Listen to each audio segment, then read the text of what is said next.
तुम fast bowler हो लेकिन तुम्हारी स्पीड स्टक है। द ट्रूथ इज तुम्हारा रनअप ही तुम्हारी स्पीड को लिमिट कर रहा है। In this video I will show you step by step how to fix your run up from basic to advance. देखो, पहली चीज़ मैं आपको पहले ही क्लियर कर लेता हूँ। जो भी आप यूट्यूब पे रनअप के बारे में देख रहे हो, मैं आपको गारंटी दे रहा हूँ ये आपको कहीं पे भी, ये वीडियो आपको कहीं पे भी यूट्यूब पे नहीं मिलेगा जो मैं आपको आज रनअप के बारे में कह रहा हूँ। क्योंकि जो रनअप है ना, वो 5 से 8 किलोमीटर पेस इंक्रीज़ करता है and it is the engine of the bowling. Fast bowling का ये इंजन है, तो सोचो ये कितना इंपॉर्टेंट है। और आज मैं इसी के ऊपर वीडियो बना रहा हूँ और ये मैं गारंटी दे रहा हूँ अभी तक किसी भी फास्ट बॉलिंग कोच जो यूट्यूब पे है, किसी ने भी ये चीज़ नहीं कही होगी। एंड जिस तरीके से मैं इसको डिफ़ाइन करूँगा रनअप, मैं आपको लिख के दे रहा हूँ, 1 महीने में आपका पेस 5 से 8 किलोमीटर इंक्रीज़ होगा ही होगा, ये मेरी गारंटी है। तो पहले क्या करना है आपको? देखो, पहले मैं आपको सिंपल बताऊंगा कि आपको पहले अपना रनअप जो है उसको सेट करना है। मतलब आपका रनअप क्या है? हर बंदे का अलग अलग रनअप होता है, अलग अलग मेजरमेंट होता है रनअप का। तो पहले आप क्या करोगे? पहले आप अपना रनअप मेजर करोगे। और ये सबको पता है कि यूट्यूब पे भी दिखाया गया है कि किस तरीके से हम अपने रनअप को, एक परफेक्ट रनअप को मेजर कर सकते हैं। तो इस पे मुझे बोलने की ज़रूरत नहीं है। अब जो मेन थिंग्स है, मैं बेसिक से एडवांस जाऊँगा। पहले मैं बेसिक चीज़ें आपको बता देता हूँ रनअप के बारे में। पहली चीज़, आपको एक्सप्लोसिव रनिंग करनी होगी। अब एक्सप्लोसिव रनिंग जो है ना, वो सबसे ज़्यादा इंपॉर्टेंट है। अब क्यों इंपॉर्टेंट है? इससे आपकी दो चीज़ें इंप्रूव की। एक है pace and running mechanics. Pace कैसे इंक्रीज होगा? जब आप बहुत तेज़ रनिंग करते हो, पीछे से वेट रखो एंड बहुत तेज़ रनिंग जब आप करते हो, हफ्ते में 2 बार ये ज़रूरी होता है। जब आप बहुत तेज़ रनिंग करते हो तो आपके जो मसल्स होते हैं वो बहुत ही अच्छे तरीके से डेवलप हो जाते हैं, जिससे क्या होता है, आपका पावर इंक्रीज़ होती है, आपका स्ट्रेंथ इंक्रीज़ होता है और इसी वजह से आपका बॉलिंग पेस भी बढ़ता है। और ये मैंने खुद पहले ट्राई किया है। ये सारी चीज़ें मैं जो आपको आज बताने वाला हूँ, ये सारी इंपॉर्टेंट चीज़ें मैंने खुद अपने आप पे अप्लाई किया है। मेरा पेस 125 किलोमीटर्स था। आफ्टर द मंथ जब मैंने इस स्ट्रक्चर को फॉलो किया, मेरा रनअप परफेक्ट हुआ एंड मेरा पेस आज 135 प्लस में जा रहा हूँ। तो ये चीज़ आप मिस मत करना।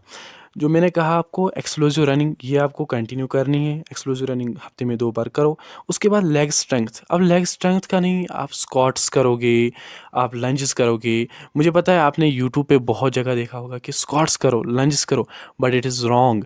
आप 100 स्क्वाट्स, 200 स्क्वाट्स, आधे तो बोलते हैं 200 पुशअप करो दिन का, बहुत सारे बड़े बड़े यूट्यूबर्स बोलते हैं, बट इट इज़ रॉन्ग। क्योंकि यहाँ पे आपका बिल्ड हो रहा है स्टेमिना, यहाँ पे आपका पावर स्ट्रेंथ ये बिल्ड नहीं होता। आपका मेन जो है वो एंडोरेंस बिल्ड हो रहा है। आपका जो मेन है वो यहाँ पे पावर नहीं हो रहा है यहाँ पे, मतलब आपका ये डेवलप। तो आपको डेवलप करना है स्ट्रेंथ एंड पावर, ताकि आपकी बॉलिंग स्पीड इंक्रीज हो सके, ना कि आपको स्टेमिना या एंडोरेंस बढ़ाना है। तो मैं आपको ये पहले ही कहता हूँ, लेग स्ट्रेंथ में क्या आता है? डेडलिफ्ट आता है, जंपिंग स्क्वाट्स आते हैं एंड इसी तरीके से एक्सप्लोसिव वर्कआउट आपको करना होगा। जितना आप एक्सप्लोसिव होगा, जितने आप एक्सप्लोसिव होंगे, उतना आपका बॉलिंग पेस बढ़ेगा। तो इससे क्या आपका हो रहा है? इससे सिर्फ आपका स्टेमिना और एंडोरेंस इंक्रीज हो रहा है, जिससे आपकी बॉलिंग स्पीड इंक्रीज नहीं होगी। आप लंबे लंबे स्पेल डाल सकते हो बट बॉलिंग स्पीड आपकी वही की वही स्टक रह जाएगी। तो ये याद रखो कि स्ट्रेंथ एंड पावर ही लगता है बॉलिंग स्पीड इंक्रीज कराने के लिए। तो इसलिए मैं कह रहा हूँ, जंपिंग स्क्वाट्स आप कर सकते हो, आप डेडलिफ्ट कर सकते हो। ये ऐसी चीज़ें हैं ना जो एक्सप्लोसिव है, जहाँ पे आपका स्ट्रेंथ बढ़ेगा, पावर बढ़ेगा। रेपिटेशन अगर कम हो बट आपका जो वेट है, जैसे कि डेडलिफ्ट में वेट उठाते, तो वहाँ पे आपका जितना पावर लगेगा ना एक ही रेपिटेशन में, उतनी आपकी स्ट्रेंथ एंड पावर बढ़ेगी। तो ये थे कुछ बेसिक पॉइंट्स जो सबको पता है एंड यूट्यूब पे भी ये चीज़ें आती है। बट अब जो सेकंड चीज़ मैं कह रहा हूँ, एडवांस। अब इस एडवांस में आपको क्या मिलेगा? रनअप के बारे में आपको क्या मिलेगा? मैंने कैसे 1 महीने में 10 किलोमीटर पेस इंक्रीज़ किया। मैं ये नहीं कह रहा हूँ आपका भी 10 किलोमीटर इंक्रीज़ होगा, बट मिनिमम मैं ये रख रहा हूँ, 1 महीने में आपका 5 किलोमीटर इंक्रीज़ होगा ही होगा। 5 से 8 तो आपका होगा ही, बट अगर आपके जेनेटिक्स अच्छे थे तो फिर 10 भी हो सकता है।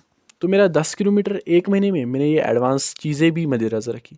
बेसिक भी फॉलो करो एंड ये एडवांस, ये प्रो टिप इनको भी फॉलो करो। अब ये एडवांस टिप्स क्या है, तो इन एडवांस टिप्स में पहली चीज़ है आपका मिड फुट, कि जब आप रनिंग कर रहे हो ना, जब आपने रन अप लिया, अपने बॉलिंग एक्शन में गए, एंड उस वक्त जब आपका पैर लैंड होगा वो मिड फुट के तरीके से होगा, ना वो टो से पहले लैंड होगा ना वो हील से पहले लैंड होगा, वो पूरे बीच मिड फुट से वो लैंड होगा।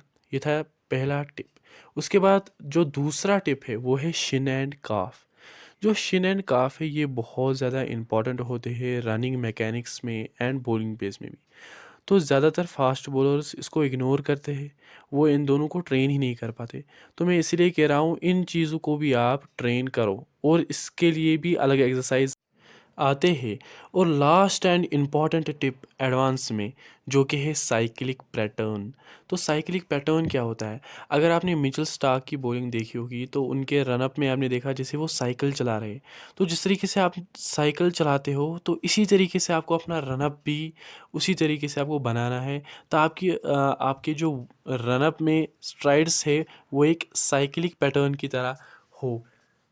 एंड जो मैंने आपको काफ एंड शिन की एक्सरसाइज बताई, अगर आपको भी वो एक्सरसाइज करनी है तो कमेंट कीजिए एक्सप्लोसिव, मैं आपके रिप्लाई में उन एक्सरसाइज का नाम लिख दूंगा।